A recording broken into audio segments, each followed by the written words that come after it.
आदाब, नमस्ते। मैं जफर खान Z9 में आपका इस्तेकबाल करता हूँ। आइए डालते हैं अब तक की इस अपडेट पर एक नजर। हमारे मुसलमान भाई बहनों को आज मैं शुक्रिया अदा करना चाहता हूँ, क्योंकि यहाँ के कारपोरेटर फराज हमारे साथी, हमारे मित्र कौसर भाई एमएलए बनकर ये नवीन यादव को जिताने के लिए बारिश के राशन साहब, इसका खान एमआईएम पार्टी का सदर साहब नवीन यादव को दुआ दिलाने के लिए, इस चुनाव में जिताने के लिए कौसर भाई को साथ लेकर शेख पेट में मुझे भिजाया। मैं एक बात हमारे मुसलमान भाई बहनों से मैं याद दिलाना चाहता हूँ, नवीन यादव गरीब का बेटा, ये नौजवान को पहले हम नहीं पहचाना। 2014 में असदुद्दीन ओवैसी साहब, अकबरुद्दीन ओवैसी साहब पहली बार इनको एमएलए उम्मीदवार बना के चुनाव में इनको लड़वाया। पहले बार ये एमआईएम से जोगलेंस असेंबली चुनाव में ये चुनाव लड़ा था। उस दिन ये कामयाब नहीं हो सका, क्योंकि वो समय पर उनका तजुर्बा कम थे। असद अकबर साहब का काम बहुत ज्यादा थे, कोने कोने पे घूमने में लग गया। शादी मुबारक हो। जनाब अलहाज मोहम्मद जलालुद्दीन साहब के फर्जंद जनाब मोहम्मद उबैद BE.M.Tech का निकाह हैदराबाद के इलाके सईदाबाद में एलाइट कन्वेंशन हॉल में 30 अक्टूबर को और वलीमा legacy palace Nehru zoological park road डारबन हैदराबाद में किया गया। इस शादी की दिल की गहराइयों से मुबारकबाद देने के लिए शहर महबूबनगर की मशहूर और मारूफ शख्सियत जनाब Mohammed Mujeebuddin Ahmed, new life construction municipal licence engineer, organising secretary social activities, national human rights, anti crime and anti corruption bureau, senior citizen cell town incharge Mahbubnagar builder contractor association advisor ने पहुंचकर नौशा और उनके वालिद साहब को दिल की गहराइयों से मुबारकबाद पेश की। आइए देखते हैं इसी तकारीब की ये कुछ ही झलकियां।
राइट टू इंफॉर्मेशन कमीशन में माइनॉरिटियों को हिस्सा दिए।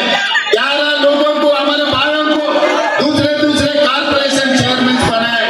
और खासकर 4 दिन पहले भारत के खिलाड़ी पूरा दुनिया में देश के नाम जो रोशन किए, अपने भारत के खिलाड़ी कैप्टन मोहम्मद अजहरुद्दीन भाई को मैं मंत्री बनाया।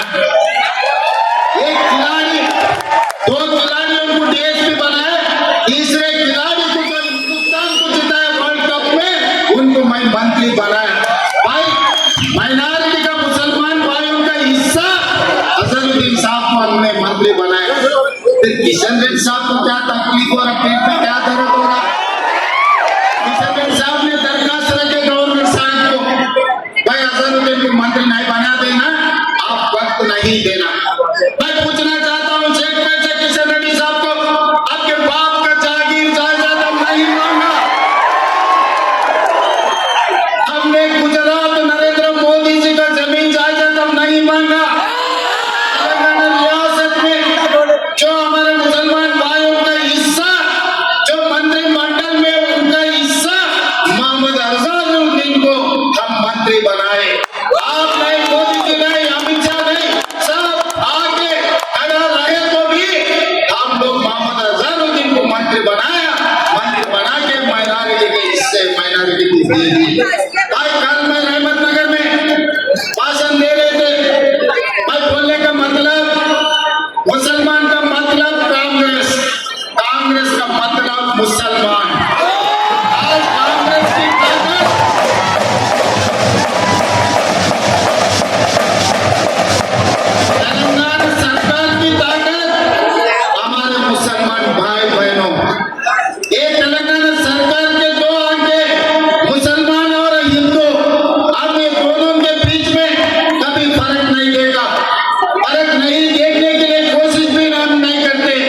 सिर्फ जब्त करवा देंगे, बीजेपी एमपी लोगों को जिता लिए। आज भी बीजेपी के नाम से वोट मांगे तो जुबली हिल्स में वोट नहीं मिलने वाले, उन लोगों को हकीकत पता है, इसीलिए बीजेपी के नाम से नहीं मांग रहे। बीजेपी पीआरएस के नाम से, कार के निशान के नाम से आज वोट मांग रहा है। आज अगर आप गलतफहमी से आने वाले 11 तारीख चुनाव में कार के निशान को अगर आप चेक पे दिल्ली से निकल के दिल्ली मोदी गली में घुसकर वो कमल फूल बनने वाला है, ये हकीकत है। क्योंकि इधर सीबीआई केसेस क्यों लागू नहीं कर रहा है? किशन रेड्डी साहब, आप जवाब दो। आप ही बोले थे, आप ही बयान दिए थे जलसे में, अगर सीबीआई को दे दो कालेश्वरम 24 घंटे में बाप बेटे को अंदर डालने के लिए आप ऐलान किया था। आज मैं सवाल कर रहा हूं किशन रेड्डी जी को, मोदी जी को, 3 महीना हो गए, असेंबली में चर्चा करके सब लोग तय करके मोदी जी को भेज दिए, सीबीआई केस लगा दो कालेश्वर में केसीआर को और उनके बेटे को अंदर डालो चरलापल्ली में, उनको छिप्पा कूड़ू खिलाओ बोल के हम बोले। मगर नहीं हो रहा, क्यों नहीं हो रहा? क्या है, मोदी जी किसी को छोड़ा क्या इस देश में? मोदी जी किसी को बचाया क्या? जो भी मौका मिले विपक्ष के नेता लोगों को, सोनिया जी, राहुल जी तक किसी को नहीं छोड़ा, सबको ईडी केसेस में लगाए, सबको सताए, सबको रुलाए, मगर बाप बेटे को काली ऐसा टच भी नहीं कर रहा। क्यों?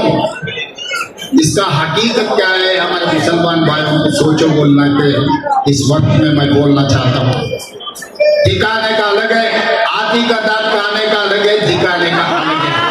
केसीआर साहब शेरवानी पहन रहे, बिरयानी कुर्बानी खिला रहे, मगर उनका भरोसा है मोदी जी के ऊपर, क्योंकि आज आने वाले चुनाव में माधवी सुनीता, नवीन यादव के बीच में लड़ाई नहीं है, ये लड़ाई है मोदी जी केसीआर एक तरफ, राहुल गांधी, रेवंत रेड्डी, असदुद्दीन ओवैसी दूसरे तरफ। चलो देखिए, मैं सवाल कर रहा हूं, इस तरह को हरा के दिखाओ, असदुद्दीन ओवैसी, रेवंत रेड्डी, राहुल गांधी, नवीन यादव को जिता के 30,000 मेजॉरिटी हम दिलाएंगे।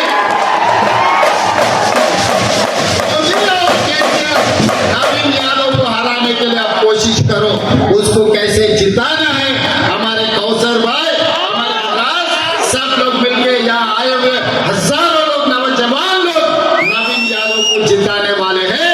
मेरे को उम्मीद आ गए, आप सबको देखने के बाद कम से कम 1.5 किलोमीटर 1000 लोगों, खासकर हमारे महिला बहनों ने सब इनको दुआ करने के लिए सब लोग इधर हाजिर हो गए। मुझे भरोसा हो गए इन्हों जीतने वाले 30,000 से, उसमें से शेखपेट से 15,000 मेजॉरिटी मिलने वाले हैं। फिर जीतने के बाद जलसे में मैं आऊंगा, आपसे बैठकर बिरयानी कुर्बानी खाऊंगा। मैं एक पेट का ताकत दिखाना, मोदी जी और केसीआर को मुंह तोड़ जवाब देना। आप लोग तैयार हैं? तैयार हैं? मोदी जी केसीआर को मुंह तोड़ जवाब देंगे? तो जिसने जिसने तैयार है हाथ उठा दो। जय कांग्रेस, जय कांग्रेस। अस्कम कुछ के, अस्कम कुछ के। धन्यवाद मित्रुलारा, शुक्रिया अदा करना चाहता हूँ। इसी तरह के प्रोग्राम, न्यूज, एंटरटेनमेंट और तमाम अपडेट्स के लिए हमारे इस चैनल Z Now TV को YouTube पर सब्सक्राइब करें और Facebook, इंस्टा पर फॉलो करें। देखते रहिए Z Now TV, यही सच है।